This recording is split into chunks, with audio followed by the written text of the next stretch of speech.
everyone, welcome back to my classroom. My name is Christine and today we're going to be covering phrasal verbs, but we're going to be covering the verb pull.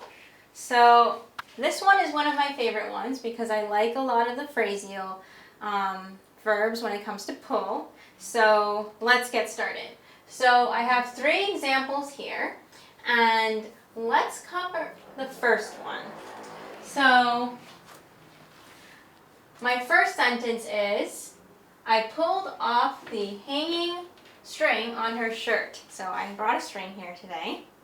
And let's say that it's hanging on my shirt, right? So sometimes we see friends, there's string hanging on their shirt, and what do? We pull it off, right? So I pulled this off. It was on my shirt, and I took it off. So just like that image that we saw, you were able to effortlessly just take off that string. So the literal meaning is just to take it off with the action of pulling. So you pulled off the hanging string. But when we use the phrasal meaning of the word pull off, it's a little bit different, but we use this a lot in English. I'm going to give you the example so you guys can get a better understanding of what it means. So let's say you have a friend and your friend did not prepare for their final presentation. She did not know what she was going to say. Let's say the presentation was for English class and she did not prepare her speech. You prepared your speech. You're completely ready. You did a lot of preparation. But somehow when she went up and presented to the class, she was able to actually make the presentation to the class pretty successfully. Not 100% right, but she still was able to present to the class well. And so maybe she received maybe about a B, maybe an A minus, maybe an A. But what you say to her is, I can't believe you pulled that off. So what does that mean? Did she pull the presentation off of something? No, it means that she was actually,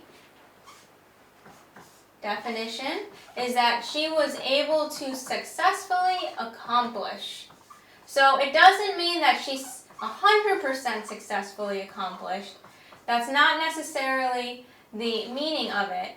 But what it does mean is that she was able to accomplish something without failing. So I would say that's something very important to remember. She did not fail. So if she did the presentation, but she had a failing grade, she would not have pulled it off. She had to pull it off if she received a good grade and if she actually did well during the presentation.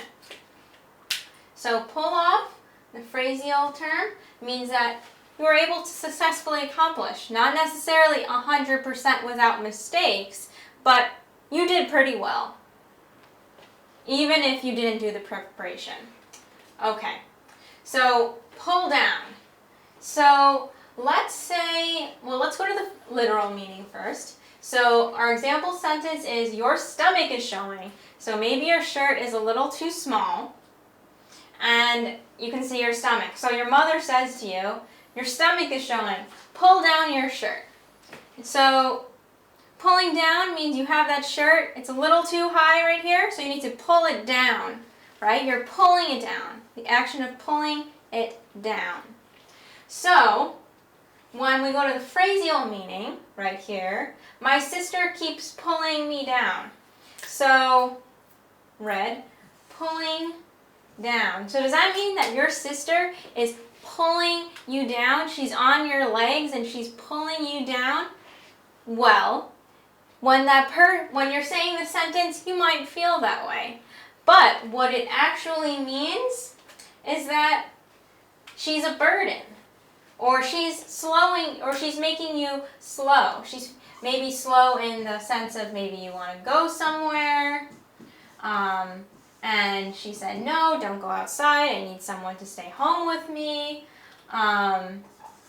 Or maybe she doesn't want you to move away. Either way, you want to go somewhere, but you feel like there's a weight on you, so you can't go anywhere. So just like maybe if your sister was on your legs and you can't go anywhere because she's too heavy, when you say she's pulling you down, it means that it's a burden and it's stopping you from going forward. It's stopping you from doing the things that you want to do. So pull down, when you're saying that someone is pulling you down, oftentimes you can have that subject maybe being oftentimes a person. I could be pulling you down. You could be pulling me down. You could pull your friend down. So try to use it in those sentences, in those contexts, in those ways. But that's how we often use it in English. So let's cover our last pull. Our last one is pull through. So my literal sentence of using the word pull through is pull the string through the hole. So I got my string again, and I'm going to pretend that my hand is a hole. So pull the string, putting the string through the hole, right? So this is the action of pulling the string through the hole. So maybe when you're sewing, you're going to be pulling the needle or pulling the string through the fabric. Same thing. So you'd pull the needle through the fabric. That's the literal meaning when you're sewing. So let's do the phrasal sentence. So we have, I was afraid she wouldn't help, but she pulled through in the end. Does that mean that she pulled through you? She, as a person, went through you, and just like that string went through the hole, she went through you? No. Let's give a little more explanation, maybe more of the examples so you can get a better understanding of the meaning. So let's say, once again, you have a group project, and your friend, she wasn't answering your text messages, she wasn't answering your phone calls or emails, and so you thought she was not going to do her work. So you were worried, just like in the example. But in the end, she did all of her work that she was supposed to do, and maybe she even did more than what she was expected to do. So in the end, she pulled through. So what does pulled through mean? It means that she had successfully, and she had, right here. So she had, definition, she had successfully fulfilled her responsibility. So she did everything that she was supposed to do, and sometimes she might have even done more than what she was supposed to do. So she pulled through. She did what she was supposed to. She was being a helpful,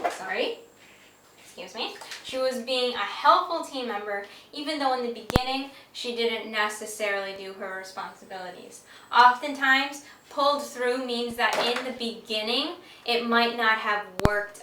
It might not have looked like she was going to do her work, but they, in the end, go from being at the bottom to going higher. They do their responsibility in the end. So you see the progress. So I hope that helps, guys. Once again, we do use these verbs a lot in English. You're going to hear them a lot while you're watching TV, while you're definitely talking to your friends, because we use these a lot in conversational English. So just try to use them and see whether or not you're using them correctly. The best way to learn is through practicing. So just try using them one of the days, and just make sure that your shyness does not pull you down. So once again, thank you guys. If you liked what you saw, please subscribe over here. There's going to be a button right here. And if you liked any of our other videos, there's going to be links right over here. Thank you.